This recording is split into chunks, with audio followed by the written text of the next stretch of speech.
तो वक्त था 2000 का, जब आई कहो ना प्यार है, जिसने लॉन्च किया ऋतिक रोशन को, जिनके डांस का क्रेज हर जगह हो गया कि उन्हें 30,000 शादी के रिश्ते आए थे। एंड इस मूवी में सिर्फ ऋतिक रोशन ही हॉट एक्टर नहीं थे, अमीषा पटेल भी थी जो लेजेंड हॉट थी।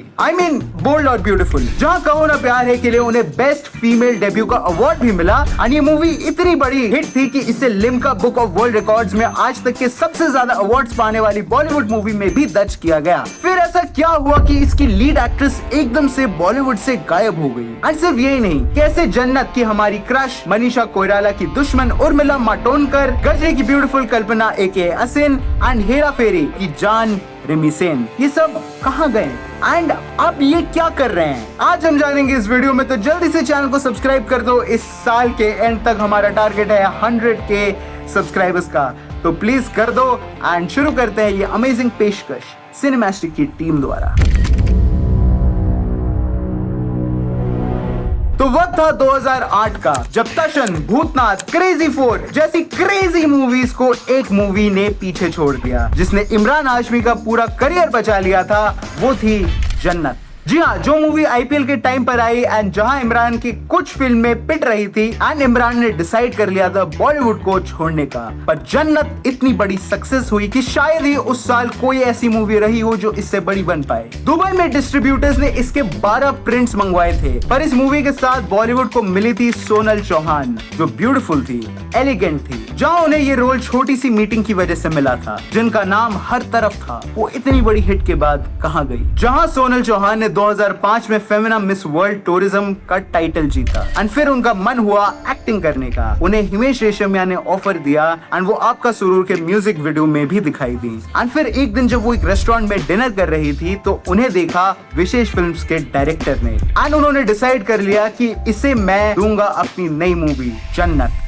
और वहाँ पर किसी उनके डायरेक्टर, विशेष फिल्म्स के डायरेक्टर ने मुझे उनके साथ देखा and I think he liked me, so he got someone to call that girl and get my number. जहाँ उन्होंने विशेष फिल्म्स के साथ 3 मूवीज का कॉन्ट्रैक्ट साइन किया, जिसमें से एक जन्नत 2008 में आई और वो इतनी बड़ी थी कि उसने इमरान हाशमी का पूरा करियर ट्रैक पे ला दिया। जहाँ इस मूवी में रोमांच था, रोमांस था, क्रिकेट था, हमारे प्यारे के सर के गाने थे, जरा सी दिल में दे जगह तू। एंड अगर तुम के सर पे अलग एक डेडिकेटेड वीडियो चाहते हो तो नीचे कमेंट्स में जरूर बताना, हम जरूर करेंगे। जहाँ सोनल जन्नत पे पीक पर थी, वो आजकल दिखती क्यों नहीं है। तो जन्नत के बाद जो 2 साइन का कॉन्ट्रैक्ट अब विशेष फिल्म के पास था, वो 2 मूवीज ऐसे बनाना चाहते थे कि वो जन्नत को भी पीछे छोड़ दे, बट ऐसा कुछ बन नहीं पा रहा था। एंड फिर सोनल को साउथ मूवीज से काफी ऑफर्स आने लग गए एंड फिर उन्होंने काफी सारी साउथ की मूवीज करी, जैसे रेनबो करी, चल्लू वे आए निन्ने नोडालू, जो इतनी याद रखने वाली नहीं थी। जहाँ 3 साल बाद उनकी मूवी आई सीधा बॉलीवुड के सुपरस्टार अमिताभ बच्चन जी के साथ, बुढ़ा होगा तेरा बाप, जो फ्लॉप थी। अगेन पहला सितारा जो एक फ्लॉप थी एंड फिर नील नितिन मुकेश के साथ 3G, जो अगेन एक और फ्लॉप थी। जहां उन्होंने 2014 से लेकर 2018 तक सिर्फ साउथ इंडस्ट्री में काम किया एंड मेरे ख्याल से 10 साल काफी होते हैं एक बड़े कैरेक्टर को भूलने के लिए। जहां सोनल ने फिर से बॉलीवुड में आना चाहा with Paltan and Jack and दिल, बट अगेन फ्लॉप। जहाँ वो स्काई फायर जैसी सीरीज में भी दिखाई दी, बट अब इतनी एक्ट्रेस थी कि सोनल को ज्यादा मात्रा में कोई नहीं पूछ रहा था एंड ऐसे जन्नत गर्ल अब एक नॉर्मल एक्ट्रेस बन के रह गई थी, जो बॉलीवुड में कम और साउथ फिल्म्स में ज्यादा दिखती थी। जहाँ उन्हें आदि पुरुष में एज मंदोदरी भी देखा गया, बट अगेन वो मैजिक कहीं ना कहीं मिसिंग था। जहाँ उन्होंने एक इंटरव्यू में बताया कि नेपोटिज्म एक बहुत बड़ा पार्ट था उनके करियर में, कि कैसे मूवी सिर्फ उनको मिलती थी जो डायरेक्टर्स के फेवरेट होते थे एंड इवन जो विशेष फिल्म्स के साथ उनकी बाकी 2 मूवीज का कॉन्ट्रैक्ट था, वो आज भी साइंड है। और ऐसे नेपोटिज्म ने और साउथ इंडस्ट्री में ज्यादा इनपुट की वजह से हमारी जन्नत गर्ल बॉलीवुड से धीरे धीरे गायब होती गई। कमाल है कि बॉलीवुड की सबसे बड़ी हिट देने के बाद भी आज ये फ्लॉप है। वक्त किसी का नहीं होता, आज है तो कल नहीं।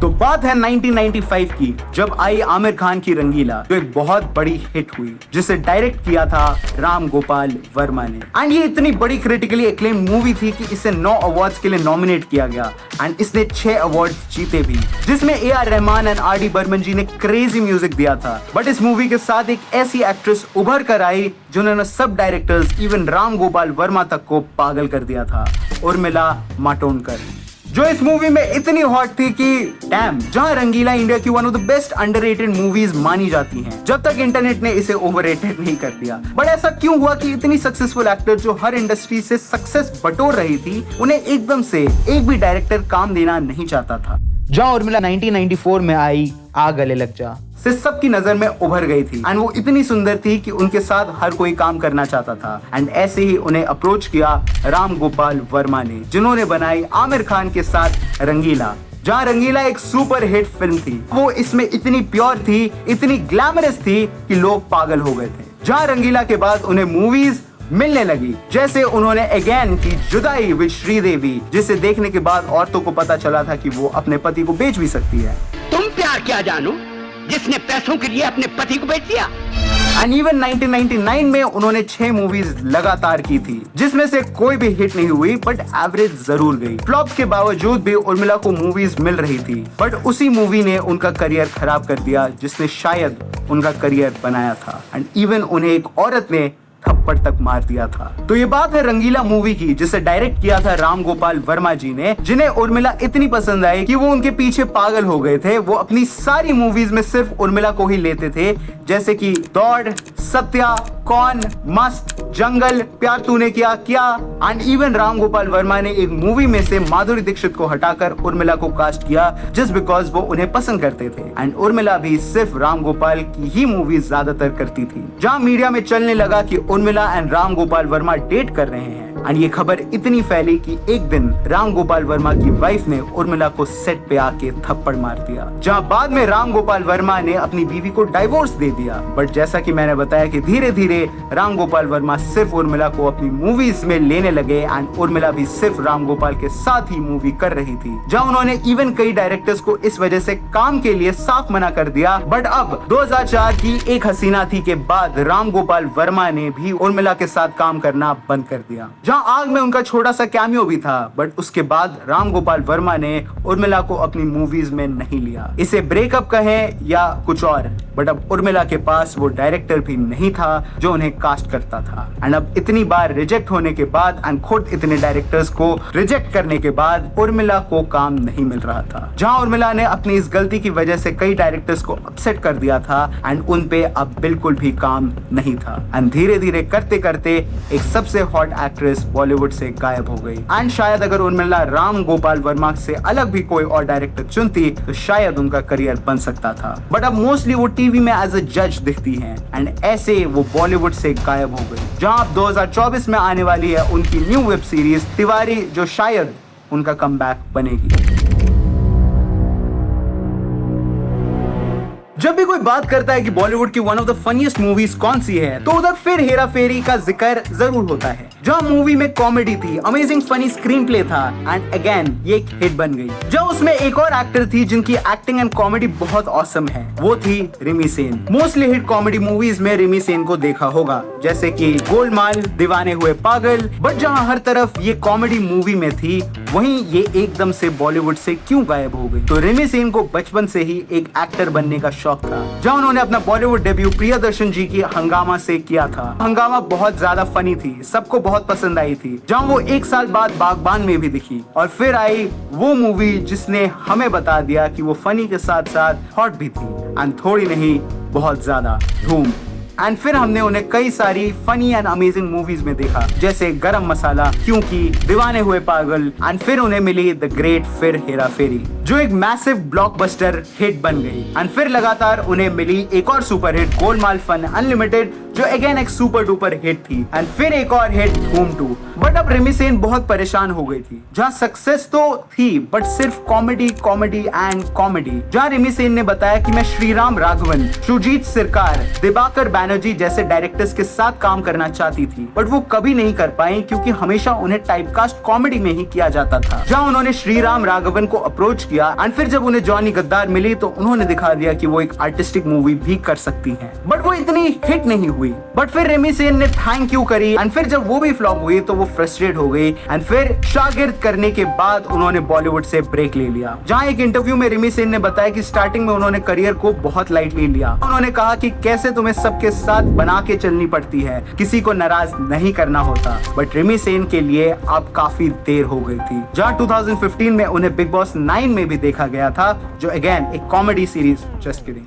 एंड फिर वो बॉलीवुड से गायब हो गई। जहाँ उन्होंने सोशल मीडिया पे अपने बिफोर एंड आफ्टर के फोटोज डाले एंड लोग हैरान हो गए क्योंकि उन्होंने अब सर्जरी करवा ली थी। बट रिमी सेन ने इन्हें अफवाह बताया और कहा कि ये सब बोटॉक्स एंड फिलर्स का कमाल है। वापस आ जाओ रिमी सेन, मजाक नहीं है आप। तो तुम सबने जिंदगी में एक मूवी जरूर देखी होगी। I mean, सबने देखी थी क्योंकि ये साल बॉलीवुड की सबसे ज्यादा कमाने वाली मूवी बन गई थी। मैं बात कर रहा हूँ गजनी की, जो इतनी सुंदर थी कि तुम मुझे कितनी बार भी दिखा दो, मैं एंड में कुत्ते की तरह जरूर रोऊंगा। जहाँ गजनी में आमिर खान थे, ऑसम स्क्रिप्ट थी, AR रहमान का सुंदर प्रदर्शन था गानों में, वही थी हमारी कल्पना असिन। जहाँ ये साउथ एंड बॉलीवुड दोनों में क्रेजी काम कर रही थी, एकदम से क्या हुआ कि उन्होंने बॉलीवुड को टाटा बाय बाय कह दिया। तो असिन, जो कि एक साउथ एक्टर थी स्टार्टिंग से, जहां इन्होंने अपना डेब्यू एक मलयालम फिल्म नरेंद्रन मकन जयाकंथन वका से किया था। जहां ये सब स्किप करके हम आते हैं बॉलीवुड पे, जब इंडियन डायरेक्टर AR मुरुगादोस बना रहे थे 2005 में आई सूर्या की गजनी का रीमेक, जो खुद क्रिस्टोफर नोलन की मूवमेंटों का रीमेक था। तो अब AR एक ऐसी एक्ट्रेस ढूंढ रहे थे जो कल्पना का रोल बखूबी अच्छी तरह से पोर्ट्रे कर सके। एंड उन्होंने कहा कि क्यों ना ओरिजिनल गजनी की एक्ट्रेस असिन को ही ले लेते हैं। हाय, आई एम संजय सिंह खानिया। मैंने भी बोला हाय। एंड फिर सबको पता है ये मूवी कितनी बड़ी हिट थी, जहां बॉलीवुड में पहली बार किसी मूवी ने 100 करोड़ कमाए थे। मैंने सुना है कि बहुत ज्यादा रिकॉर्ड्स तोड़े हैं। मुझे बेहद खुशी है कि फिल्म इतनी सक्सेसफुल हुई और इंडस्ट्री को भी एक बूस्ट मिला इससे। एंड फिर अगले साल सल्लू भाई के साथ लंदन ड्रीम्स,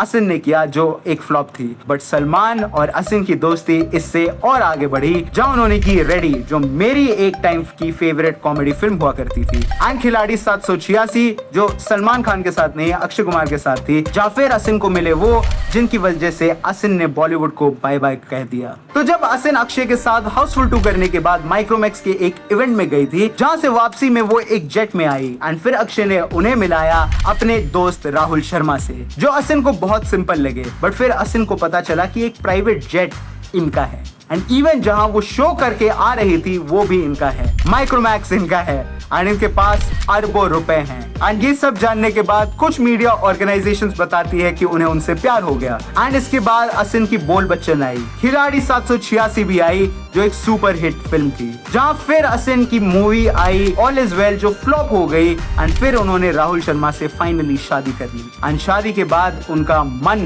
एक्टिंग में लगा नहीं एंड उन्होंने बॉलीवुड को बाय बाय कह दिया। और ऐसे अब असिन लाइफ जीती हैं विदाउट टचिंग सिनेमा। अब आ जाते हैं उन पर जिनके लिए तुमने ये वीडियो लास्ट तक देखा एंड स्टार्टिंग में ही चैनल को सब्सक्राइब कर दिया, किया ना।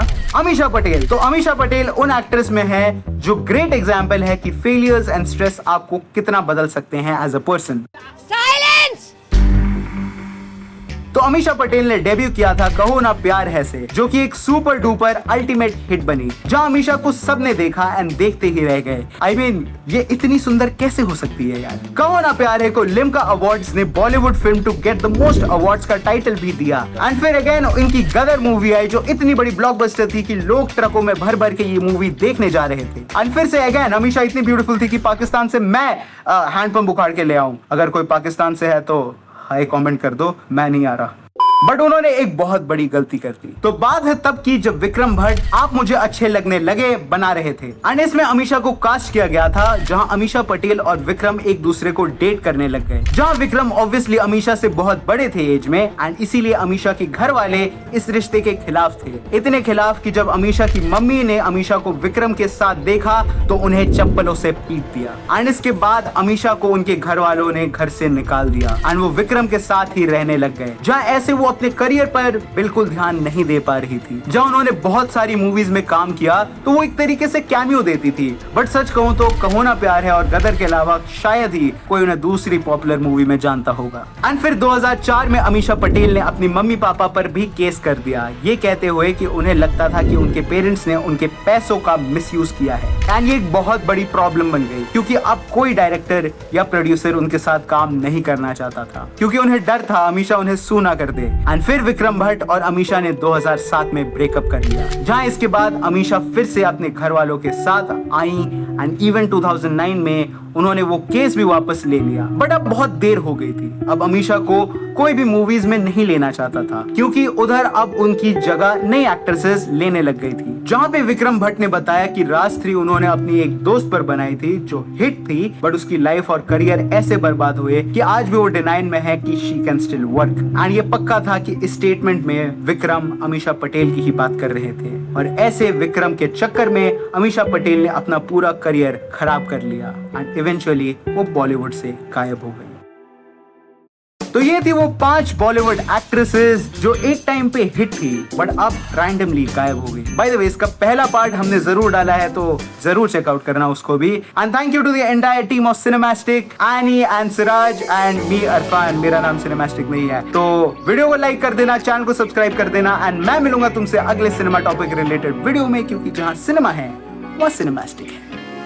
हमें में देखी कितनी है पर जचती है तू, अखियों में रहता है तेरा ही तो मुँह, अखियां मिलाए जब दिल ले जाए तब दिल कहना चाहता तुझे I love you। मैंने देखी कितनी है पर जचती है तू,